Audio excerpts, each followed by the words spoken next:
जय हिंद मेरे प्यारे विद्यार्थियों, आपका अपने यूट्यूब चैनल आर के वर्मा मैथ स्पेशल में स्वागत है। दोस्तों आज हम लोग पढ़ने वाले हैं क्या, हाइट एंड डिस्टेंस। ये क्लास 10th के स्टूडेंट के लिए बहुत ही इंपॉर्टेंट टॉपिक है। जो आपके 20 क्वेश्चन आते हैं ना, जो 20 क्वेश्चन आपके ओमार के लिए आते हैं उसमें भी एक क्वेश्चन यहाँ से टपकेगा और बाकी जो आपके 6 नंबर के क्वेश्चन आते हैं उसमें एक क्वेश्चन आएगा।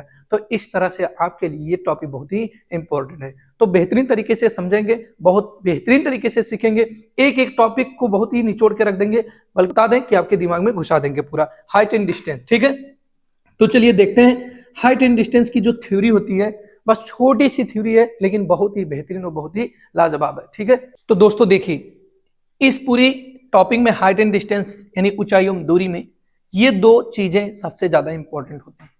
यही दो चीज ही आपको समझना है। अगर ये दो चीजें आपको समझ में आ गए तो हाइट एंड डिस्टेंस के कोई भी क्वेश्चन होंगे चुटकियों में आप उसको सॉल्व कर सकते हैं। देखिए कह रहा क्या, उन्नयन कोण एक है एंगल ऑफ एलिवेशन और एक है अवनमन कोण जिसको एंगल ऑफ डिप्रेशन कहते हैं। बात समझ में? चलिए पहले समझते हैं कि इस उन्नयन कोण एंगल ऑफ एलिवेशन को कैसे हम लोग समझेंगे। ध्यान दीजिए।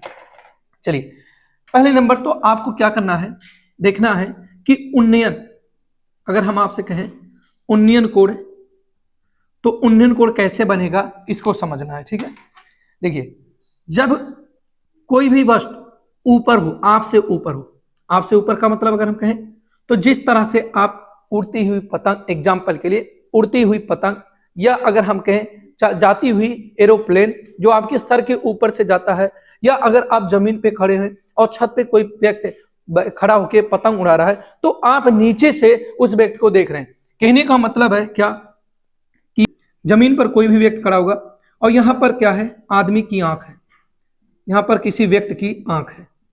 ठीक है, यहां पर किसी व्यक्ति की आंख है, ये आंख वाला पॉइंट मैंने दे दिया।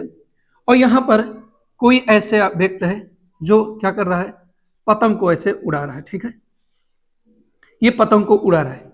तो यहां से इस पतंग को देखने पर एक पॉइंट मैंने यहां पर लिया कि पतंग इस पॉइंट पे है, तो ये हमारा आदमी का आंख हुआ, यानी श्रोता की आंख हुई, और यहां पर आदमी पतंग को देख रहा है। तो इन दोनों लाइनों को हम मिला दिए, या ये हम मानते हैं कि ये पृथ्वी के पैरेलल होगा जो आदमी होगा, और यहां से बिल्कुल इसके स्ट्रेट, क्या इसके स्ट्रेट, ये हमने एक परपेंडिकुलर कर दिया कि मान लेते हैं अगर हम इस पॉइंट से कोई भी रस्सी या कोई भी पत्थर ऐसे गिराते हैं तो वो परपेंडिकुलर जमीन पे आके गिरेगा। तो यहाँ पर ये हमारा राइट एंगल ट्रायंगल होगा और यहाँ पर एंगल जो बनेगा राइट एंगल बनेगा। तो इस वस्तु यानी यहाँ पर आंख और इस वस्तु के बीच, और ये क्षैतिज रेखा जो है इनके बीच बनने वाला, हमने क्या कहा, इस वाली लाइन यानी वस्तु रेखा जिसको कहते हैं, और ये क्षैतिज लाइन, इन दोनों के बीच जो यहाँ पर एंगल बनेगा उसी को हम लोग उन्नयन कोण कहेंगे, उसी को हम लोग उन्नयन कोण कहते हैं। एंगल ऑफ एलिवेशन होता है, इसको हम कुछ भी सिंबल के साथ दर्शा सकते हैं, यानी थीटा सिंबल के साथ हम दर्शा दिए। बात समझ में आए? अगर हम मान लेते हैं कि यहां से एक पैरेलल लाइन ऐसे हम खींच दें, किसके पैरेलल खींच दें, इस क्षैतिज लाइन के, ये आपका आधार लाइन है, इसको हम लोग आधार रेखा कहते हैं, इसको हम लोग आधार रेखा कहते हैं या क्षैतिज रेखा भी कह सकते हैं, और इसको हम वस्तु रेखा कहते हैं। क्या कहते हैं? इसको हम लोग वस्तु रेखा कहते हैं। ठीक है, या इसी को हम लोग दृष्टि रेखा भी कह सकते हैं, इसी को हम लोग दृष्टि रेखा कहते हैं।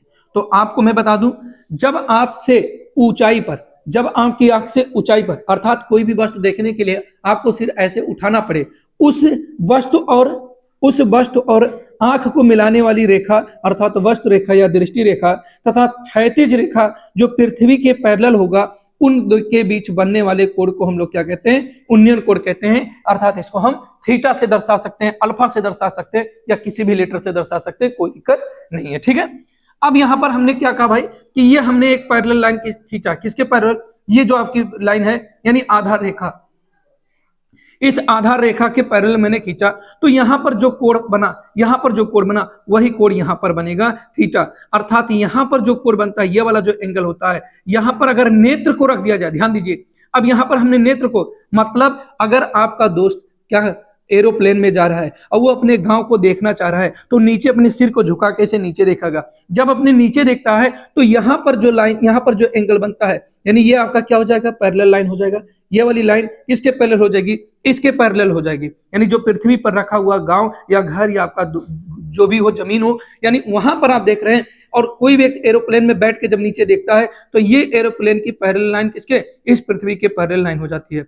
और ये वाला जो लाइन होता है ये हमारा क्या हो जाता है, दृष्टि रेखा। दृष्टि रेखा हो जाएगा, या इसी को हम वस्तु रेखा भी कहेंगे, क्योंकि अभी इस समय हमारा वस्तु का काम ये कर रहा है। तो यहाँ पर ये वाला जो लाइन है वस्तु रेखा, और क्षैतिज के लिए होना चाहिए, एक क्षैतिज रेखा होनी चाहिए, ये आधार के पैरेलल क्षैतिज रेखा होगा। तो यहाँ पर जो कोण बनेगा उसको हम लोग क्या कहेंगे, अवनमन कोण कहेंगे। क्या कहेंगे, अवनमन कोण कहेंगे, यानी एंगल ऑफ डिप्रेशन कहते हैं। क्योंकि भाई जब कोई व्यक्ति डिप्रेशन में जाता है तो क्या करेगा, सिर अपना ऐसे लटका लेता है। ठीक है, ऐसा भी आप समझ सकते हैं कि जब कोई व्यक्ति डिप्रेशन में जाता है तो अपना सिर ऐसे लटका लेता है। सिर लटकाएगा मतलब नीचे देखना पड़ेगा। तो जब व्यक्ति नीचे देखता है तो यानी ये सर अपना नीचे लटका लिया और नीचे देख रहा है, और उस सर के पैरेलल यानी उस सर के एक क्षैतिज रेखा, और वो किसके हो जाएगी, उसके पैर के पैरेलल में हो जाएगी। तो यहाँ पर जो एंगल बनेगा वो क्या बन जाएगा, अवनमन कोण।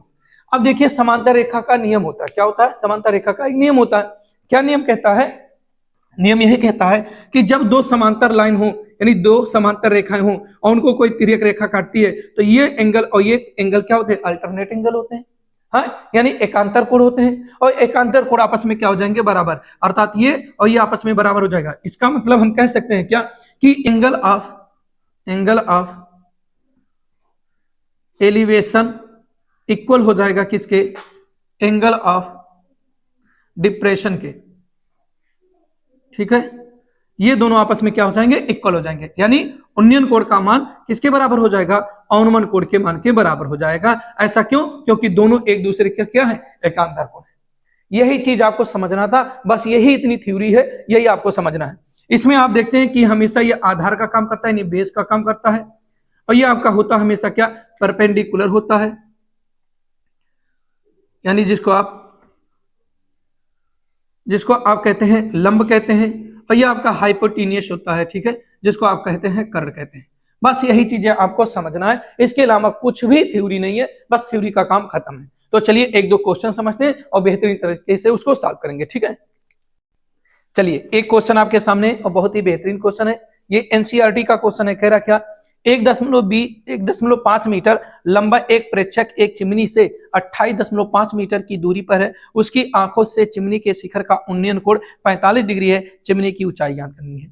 ठीक है, देखिए सबसे पहले समझना क्या है कि 1.5 मीटर, यहां पर देखिए सबसे बड़ा वर्ड यहां पर है। इस चीज को समझना सबसे ज्यादा सही है, क्योंकि उन्नयन कोण की बात करता है तो उसी से पता चल जाता है कि आदमी कहाँ होगा और चिमनी कहाँ होगा। तो आपके गांव में चिमनी को आप लोग देखे होंगे। चिमनी का मतलब कोई ऐसा जहां से क्या निकलता हो, धुआं निकलता हो।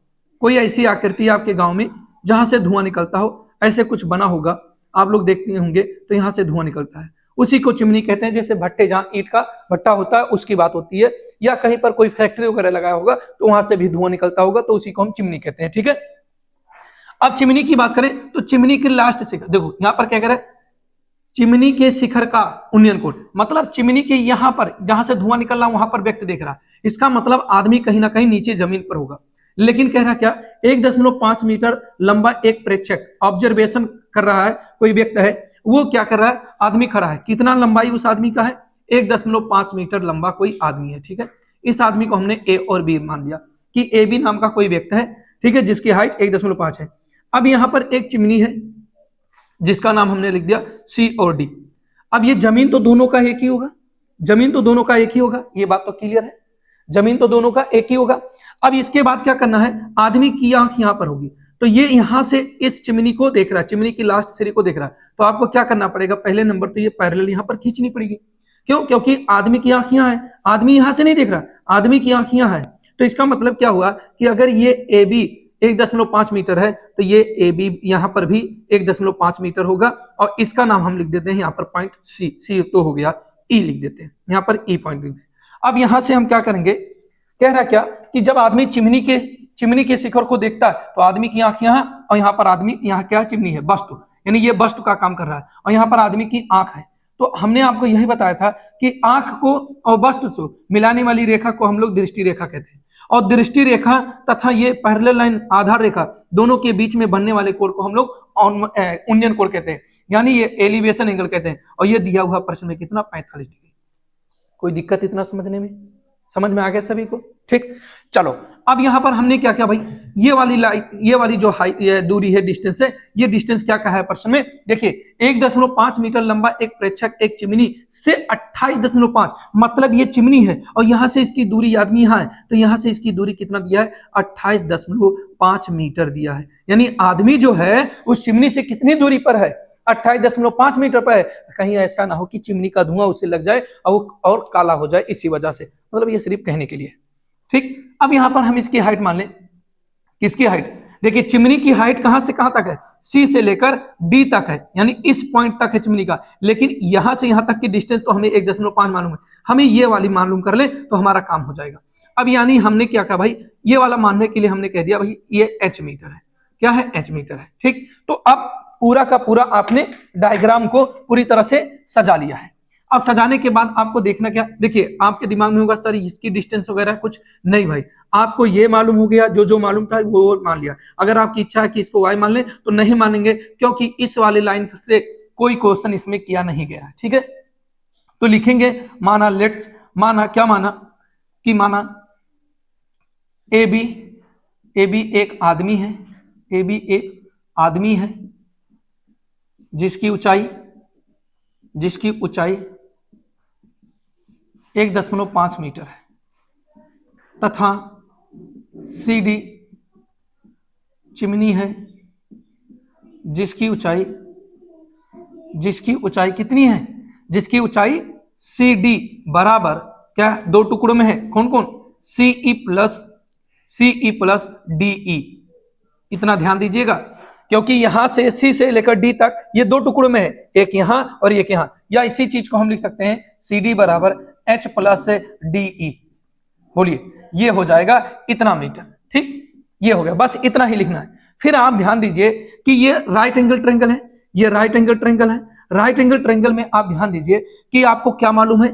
लंब मालूम है, आपको आधार मालूम है, परपेंडिकुलर मालूम है, बेस मालूम है। तो बेस और परपेंडिकुलर या परपेंडिकुलर और बेस में रिलेशन, लंब और आधार में कौन संबंध बताता है आपको? tan बताता है ना।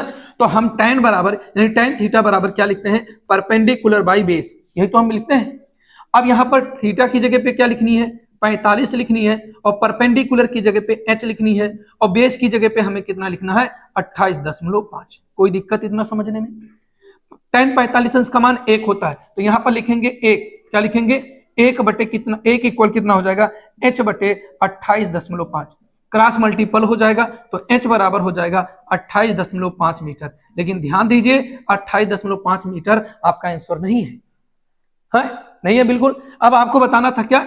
चिमनी की हाइट, चिमनी की ऊंचाई बराबर क्या लिखेंगे आप? आपने लिखा है क्या?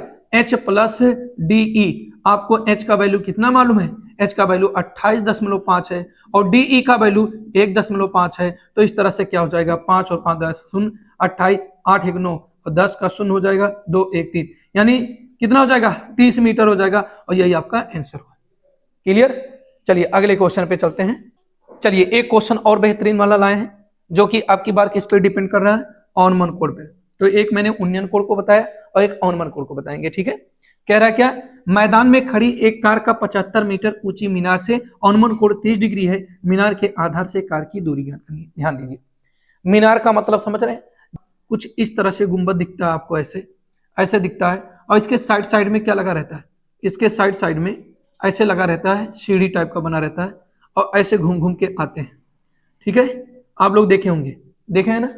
तो इस तरह से जो भी चीजें बनी रहती हैं और इसी पे सब लोग घूमते रहते हैं, ऐसे घूमते रहते हैं। यहाँ पर सीढ़ी ऐसे बना रहता है, इसी सीढ़ी के जरिए चढ़ते हैं लोग और इसी सीढ़ी के जरिए घूमते रहते हैं।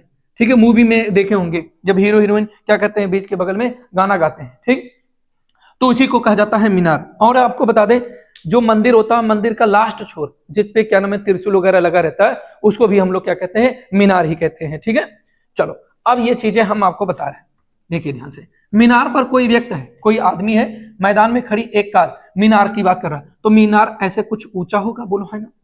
इसी को हमने मीनार नाम दे दिया, एक सीधी लाइन के द्वारा ए भी हमने कोई मीनार रख दिया। और ये हमारी पृथ्वी होगी। इस पृथ्वी पर हमारा क्या? अभी इस पृथ्वी पर हमारा कोई कार ऐसे कुछ खड़ा हुआ है।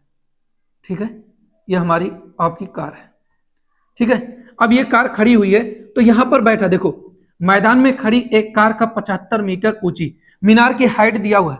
मीनार की जो हाइट दिया हुआ कितना दिया है, 75 मीटर दिया हुआ। कितना दिया भाई, 75 मीटर दिया है। मीनार से औनमन कोण यानी 75 मीटर ऊंची मीनार से औनमन कोण। औनमन कोण का मतलब कि यहां पर एक सीधी लाइन जाएगी और आदमी की आंख यहां है और की बार कार यहां है, तो यानी ये देखेगा तो हमें वस्तु रेखा चाहिए ना, जिसको दृष्टि रेखा कहते हैं। यहां पर हमने सी रख दिया। अब आदमी यहां से देख रहा था इसको, तो यहां पर कोण बनने के लिए एक क्षैतिज लाइन चाहिए यहां से यहां तक, तो ये लाइन हमने कर दिया और यहां पर बन कितना रहा, 30 डिग्री का बना है। बात क्लियर। जब यहां 30 अंश का कोण बनना है तो आप जानते हैं कि ये लाइन पैरेलल है, तो यहां पर भी ये कोण 30 अंश का हो जाएगा, एकांतर कोण के कारण। बोलो हाँ या ना। अब यहां इसकी डिस्टेंस अगर हम देखें तो मीनार से कार कितनी दूरी पर है ये हमको नहीं मालूम है, तो उसकी डिस्टेंस हम मान लेते हैं, ये x मीटर हमने मान लिया। थोड़ा सा नंदन साइड में हो जाओ ताकि सबको दिखे। हाँ। अब यहां पर आपको समझना है, आपसे प्रश्न में क्या पूछा है, मीनार के आधार से कार की दूरी ज्ञात करनी है। देखिए ये यूपी बोर्ड 2020 में आया हुआ क्वेश्चन है, ठीक है। अब आपको करना क्या भाई, मालूम क्या है, h मालूम है, x मालूम है, यानी कि अगर हम कहें तो ये परपेंडिकुलर मालूम है, बेस मालूम है। तो परपेंडिकुलर और बेस में कौन संबंध बताता है, tan बताता है या cot बताता है। हाँ, तो अब हम यहां पर पहले मानेंगे कि माना AB एक मीनार है, माना AB एक मीनार है जिसकी ऊंचाई कितना 75 मीटर है, तथा x मीटर की दूरी पर बिंदु C पर कार स्थित है। ठीक, बस इतना आपको करना है। अब जब इतनी चीजें आपको समझ में आ गई तो फिर आपको करना क्या भाई, फिर आपको लगाना है समकोण त्रिभुज, राइट एंगल ट्रायंगल, समकोण त्रिभुज कौन सा, ABC में, ABC। ठीक, राइट एंगल ट्रायंगल ABC में। अब आप देखेंगे आपको पता चल गया कि हम कौन सा संबंध लगाएंगे tan का। कैसे, आपको लंब मालूम है, आधार मालूम है, परपेंडिकुलर और आधार में संबंध देने वाला tan ही होता। तो एक बार फार्मूला लिखेंगे, tan थीटा बराबर क्या, परपेंडिकुलर बाई बेस यानी लंब बटे आधार। tan थीटा की जगह पे कितना दिया है, 30 डिग्री दिया है, और यहाँ पर लंब की बात करें तो h दिया है कितना 75 और आधार कितना है x। tan 30 अंश का मान कितना होता भाई, कितना होता 1/√3, तो 75 बटे x हो जाएगा। इस x को यहाँ भेजेंगे और इसको यहाँ, क्यों, क्योंकि क्रॉस मल्टीपल हो जाएगा, तो ये हो जाएगा 75 करड़ी में 3 मीटर। आपकी इच्छा है तो x बराबर 75 गुणे 1.732 मीटर रख के आप गुणा कर दीजिए, जो आपका आएगा आंसर हो जाएगा। तो इस तरह से आप 2 क्वेश्चन देख लिए, जो कि बहुत ही बेहतरीन क्वेश्चन है। इसके बाद अगली वीडियो में हम लोग देखेंगे और बेहतर क्वेश्चन जो 6 नंबर में पूछे जाएंगे, या आपके मैक्सिमम 4 नंबर में पूछे जा सकते हैं। ठीक है दोस्तों, तो फिर मिलेंगे। जय हिंद दोस्तों।